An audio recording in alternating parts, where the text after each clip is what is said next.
In diesem Video erzähle ich euch etwas über mein Berufsleben.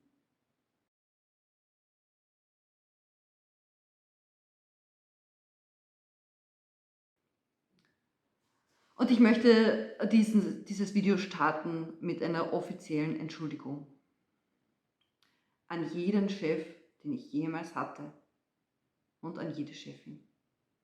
Es tut mir so leid, ich wusste nicht, dass ich ein Autist bin. I'm so sorry.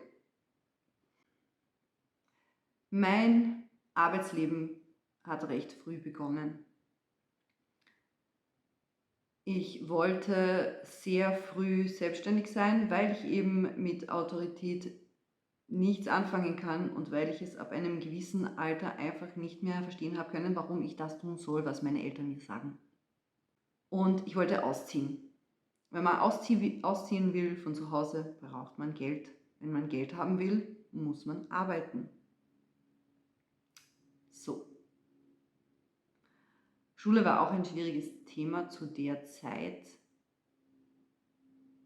aus diversen Gründen. Und ich habe eine Lehre begonnen im Einzelhandel. Es war auch schwierig. Täglicher Kontakt mit vielen Menschen, für einen Autisten nicht leicht. Laute Musik, helle Lichter, für einen Autisten nicht leicht.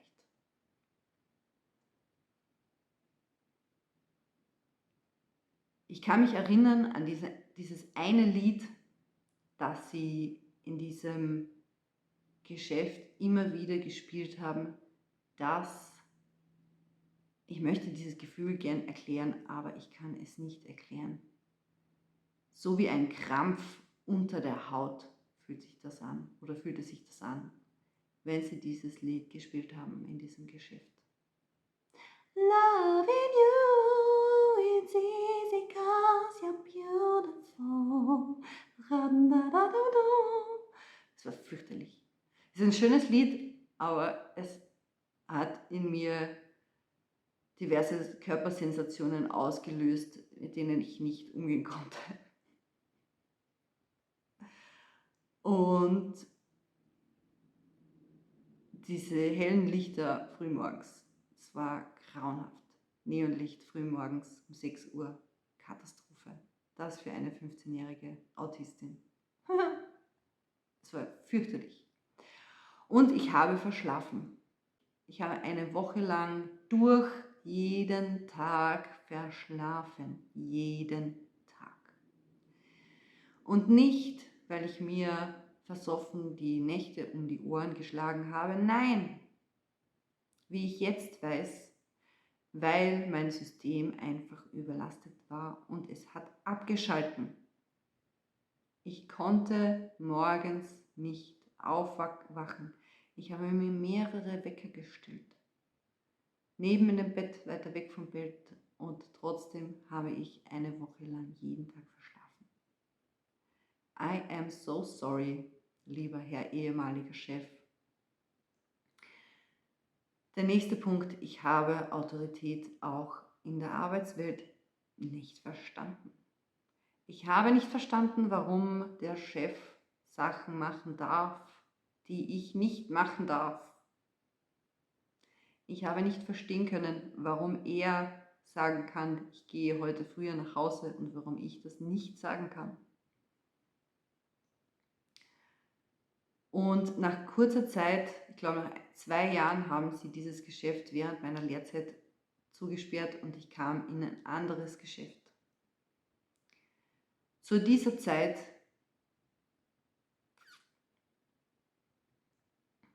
konnte ich es ohne Alkohol nicht mehr schaffen,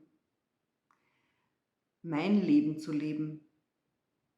Ich musste diesen ganzen Stress, den mir als undiagnostizierte Autistin mein tägliches Leben bereitet hat, irgendwie unterdrücken.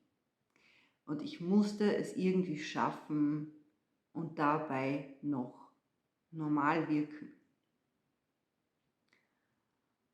Und Alkohol hat mir dabei geholfen. Ich muss dazu sagen, ich habe während der Arbeit nie irgendwelche Substanzen konsumiert, aber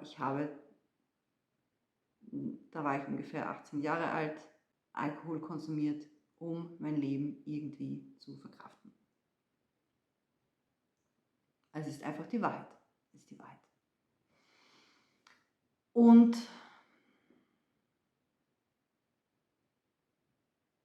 ich habe mich so sehr angestrengt und ich habe es einfach nicht geschafft. Es ging nicht. Ich habe diesen Arbeitsplatz wegen körperlichen Problemen kurz nach meiner Lehrabschlussprüfung, also meinen 2 erfolgreichen Lehrabschlussprüfungen Einzelhandel und Großhandelskauffrau, habe ich diesen Job gekündigt und bin bei derselben Firma in einen Bürojob gegangen.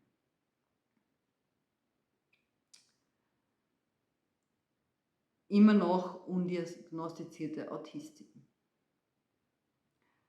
Und dieser Bürojob war extrem schwierig für mich, weil dort in diesem Büro die soziale Hierarchie so ausgeprägt war und ich sie nicht verstehen konnte.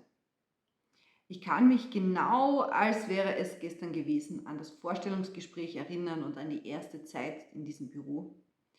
Und es war damals so, dass mein Chef, also der Abteilungsleiter von meinem Büro, es waren viele Angestellte, also Lager, Disponenten für jede erdenkliche Abteilung, immer ein eigenes Büro mit seinen eigenen Mitarbeitern, also großes Gebäude, viele Menschen. Und mein Abteilungsleiter hat mir damals gesagt, ich kann mich in der Kantine hinsetzen, wo ich mich hinsetzen will. Und an meinem ersten Tag in der Kantine habe ich mich hingesetzt, wo ich mich hinsetzen wollte. Und ich saß dort auf meinem Platz, an meinem Tisch als undiagnostizierte Autistin und es kamen 3 Menschen, die setzten sich zu mir, ohne zu fragen, ob dieser Platz frei ist. Die haben sich einfach dort hingesetzt und haben mich angeschaut und haben gesagt, du kannst hier nicht sitzen, hier sitzt die Frau sowieso. Und ich habe nicht gewusst, was ich machen soll. Und sie haben gesagt, aber heute darfst du ausnahmsweise hier sitzen bleiben, weil die Frau sowieso ist nicht da. Und es saß auf jedem Platz in dieser Kantine jemand. Und ich verstehe heute noch nicht, warum mein Chef zu mir sagte, du kannst sitzen, wo du willst, wenn kein Platz frei ist. Jeder Platz in dieser Kantine ist in der Mittagspause besetzt von einem, der immer dort sitzt. Keine Ahnung, ich bin danach nie wieder in der Kantine gesessen. Nie wieder. Und mein Chef war sehr cholerisch. Er hat geschrien, also ich habe disponiert am Computer und er saß hinter mir und er hat geschrien und mir beim Schreien in den Nacken gespuckt. Und es war fürchterlich. Ich konnte diese Anforderung nicht ausführen. Es ging nicht. Ich wollte so gerne diesen Bürojob machen. Ich wollte so gerne diesen Job machen. Ich wollte alles richtig machen. Und es ging nicht. Mein Gehirn lässt mich Anforderungen unter Druck einfach nicht ausführen. Es lässt mich nicht. Es geht nicht. 3 Wochen lang war ich dort in diesem Büro. 3 Wochen lang hat er mich jeden Tag angespuckt beim Schreien. Und 3 Wochen lang habe ich mein Bestes gegeben, so zu disponieren, dass er zufrieden ist. Ich habe es nicht geschafft. Nach 3 Wochen habe ich gekündigt. Und ab dem Moment meiner Kündigung konnte ich disponieren, als hätte ich nie etwas anderes getan. Mein Chef hat dann zu mir gesagt, bitte, warum ist jetzt der Knopf aufgegangen? Bitte bleib doch hier, du bist die beste Disponentin, die ich jemals hatte, bitte bleib doch hier. Aber nein, ich konnte es nicht tun. Und das ist etwas an meinem Gehirn, das möchte ich selber bitte gerne verstehen. Wenn es mir irgendjemand erklären kann, bitte er möge es mir erklären, wie mein Gehirn Anforderungen vermeiden kann, ohne dass ich es will und ohne dass ich es beeinflussen kann. Wie macht mein Gehirn das? Wenn ich dort sitze und ich möchte es richtig machen und mein Gehirn macht es falsch. Erklärt mir das, ich verstehe es nicht. Dann bin ich umgezogen in eine andere Stadt und habe wieder einen Job gewechselt. War ein Jahr bei dieser Firma, danach habe ich gekündigt und habe wieder einen Job gewechselt. Da habe ich eine neue Ausbildung begonnen als Fitnessbetreuerin. Und während dieser Ausbildung ging es mir außergewöhnlich gut. Das einzige Stresspunkt, den ich hatte, war die Wochenenddienste, weil ich nebenbei, um mir die Ausbildung zu finanzieren, gekellnert habe. Und Kellnern, laute Musik, viele fremde Menschen, helle Lichter, Gerüche, Betrunkene und Autismus. Nicht so die Kombi. Und ich hatte wahrscheinlich so ziemlich jeden Abend, bevor ich Kellnern ging, eine Panikattacke. Ich habe nur nicht gewusst, dass das eine Panikattacke ist. Ich bin am Boden gesessen, ich habe gezittert, ich habe keine Luft bekommen, ich habe mich mehrmals übergeben und bin dann in die Arbeit gefahren. Ja, aber ich habe es geschafft. Okay, dann war ich in einem Fitnessstudio. In diesem Fitnessstudio war die Hölle. Wieder PDA. Es waren viele kleine Aufgaben. Zum Beispiel Licht ausschalten, irgendwelche Elektrogeräte anschalten, irgendetwas, keine Ahnung, kleine Aufgaben. Und ich konnte es nicht richtig machen. Und am schlimmsten war für mich die Alarmanlage, wenn ich am Abend nach Hause gehen muss und ich muss drinnen ich muss an alles gedacht haben, ich muss alles ausgeschaltet haben, ich muss an alles gedacht haben und dann die Alarmanlage einschalten. Und ich weiß nicht, wie oft ich die Alarmanlage wieder ausgeschalten habe, weil ich etwas vergessen habe. Und es war so wichtig für diesen Chef, dass ich an alles denke, dass ich nichts vergesse. Wenn irgendwo eine Stehlampe brennen würde über Nacht, ein Mensch, der ein bisschen lockerer ist, würde sagen, okay, es ist eine Stehlampe, sie brannte über Nacht, wir werden es überleben. Aber in dieser Firma war es eben so wichtig, dass nichts vergessen wird. Und dieser Druck, nichts vergessen zu dürfen, dieser Druck, der macht, dass mein Gehirn das nicht mehr ausführen kann es nicht mehr tun. Ich weiß nicht warum. Wenn es mir jemand erklären kann, bitte erklärt es mir. Ich kann es nicht mehr tun. Je größer der Druck ist, etwas zu tun, desto weniger kann ich es machen. Geht nicht. Das Gehirn weg. Vergessen. Mehr als vergessen.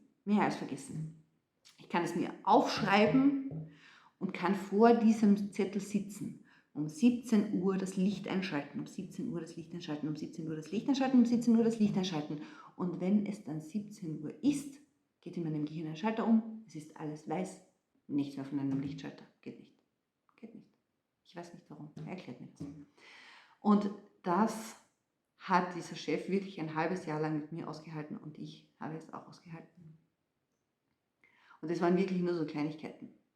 Und an diesen Kleinigkeiten bin ich gescheitert. Wenn es niemanden gegeben hätte, der diese Kleinigkeiten kontrolliert hätte, dann wäre es egal gewesen. Das habe ich in allen anderen Firmen, solche Kleinigkeiten geschafft, aber weil dort einfach dieser Druck so groß war, nicht vergessen zu dürfen, auch wegen dieser Alarmanlage, es ging nicht.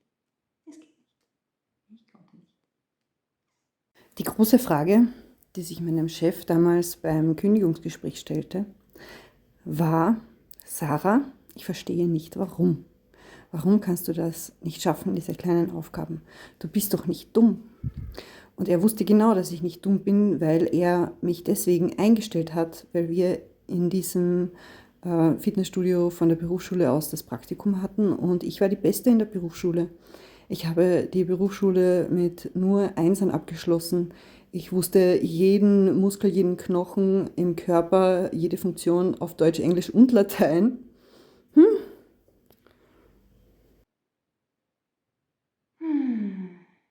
Fürchterlich. Fürchterlich.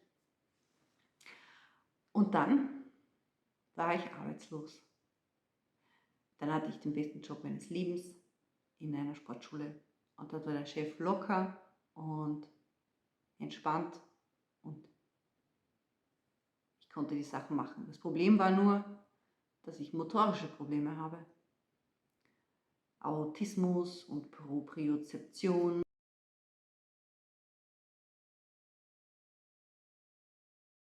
und Interozeption und solche Sachen. Das ist nicht so unsere Stärke.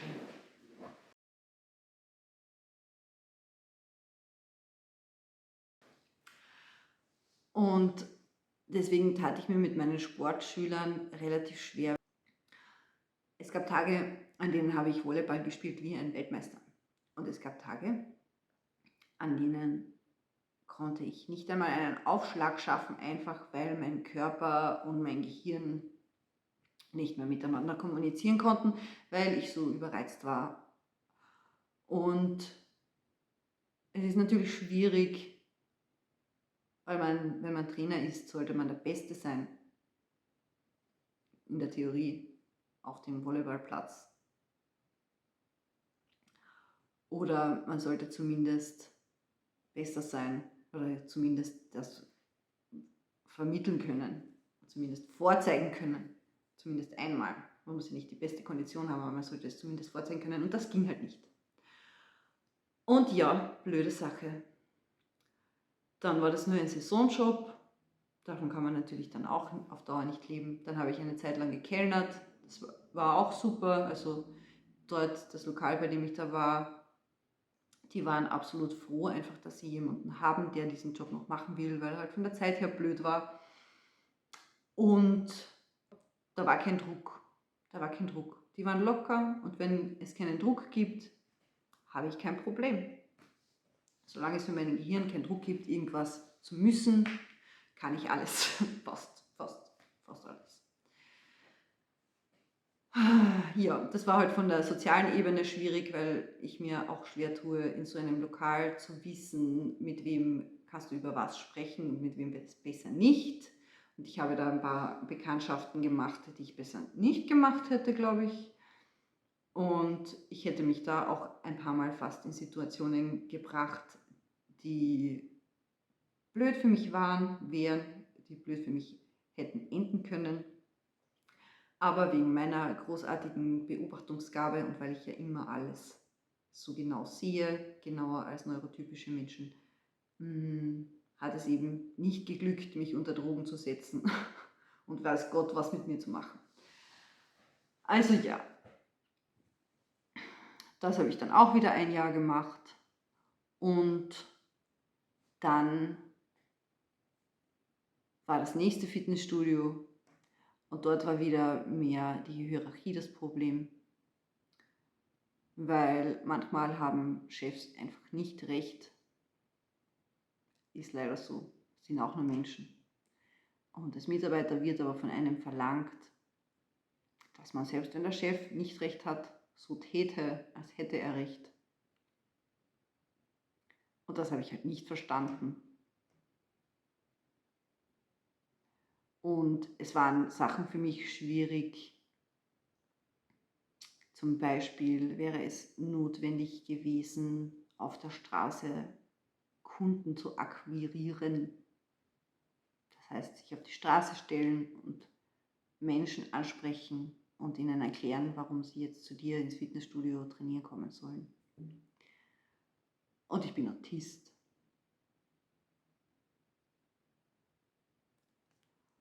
Und ich habe gemaskt. Und ich habe das teilweise wirklich auch gemacht. Ich glaube einmal, dass ich mich alleine irgendwo auf die Straße gestellt habe mit meinen Flyern und Menschen angesprochen. Aber danach bräuchte ich theoretisch einen Tag frei. Es ist extrem, extrem, extrem, extrem anstrengend für mich. Es ist wirklich schwer auszuhalten mit mir, wenn man ein Chef ist. Es ist wirklich schwer. Ich möchte das niemandem verübeln. Ich möchte das auch niemandem noch einmal antun. Es ist wirklich schwer mit mir auszuhalten. Außer man erwartet nichts von mir. Wenn man keine Erwartungen hat, dann mache ich sicher alles voll super. Genau. Ich denke mir gerade, ist das vielleicht nicht gescheit, wenn ich das aufs Internet stelle? Das kann jeder meiner zukünftigen Arbeitgeber sich anschauen. Vielleicht ist es schon gescheit, wer weiß. Und ich möchte auch nicht wieder anfangen zu arbeiten. Im herkömmlichen Sinne. Ich möchte natürlich arbeiten. Ich möchte natürlich auch ein wichtiger Teil der Gesellschaft sein. Obwohl ich mir sagen habe lassen, es ist gar nicht so natürlich. Viele Menschen wollen wirklich nicht arbeiten, aber ich will schon arbeiten. Und deswegen würdest du mir einen großen Gefallen tun, wenn du diesen Kanal unterstützen könntest, bitte. Mit einem Abo, mit einem Like. Weil es gibt für mich keinen Plan B. Ich bin ein kaputtes, autistisches Ding. Und ich werde jetzt eine Ausbildung machen zur Sprecherin, sodass ich auch live Aufklärungsarbeit über Autismus leisten kann, weil es da wirklich ganz viel Bedarf gibt. Und weil ich nicht weiß, wie stabil dieses Einkommen sein wird, das ich dadurch generieren kann, möchte ich dich bitten. Bitte, bitte, bitte like mein Video, bitte teile meinen Kanal mit deinen Freunden oder von mir aus auch mit den Menschen, die du nicht magst. Und bitte klingel das Glöckchen, damit du nichts mehr von mir verpasst. Ich habe keinen Plan B. Ich bin am Ende mit meiner Weisheit. Ich kann mich keinem Chef mehr antun. Hast du doch gehört, kann ich nicht antun. Vielen lieben Dank fürs Reinklicken. Bussi, Bussi, Baba.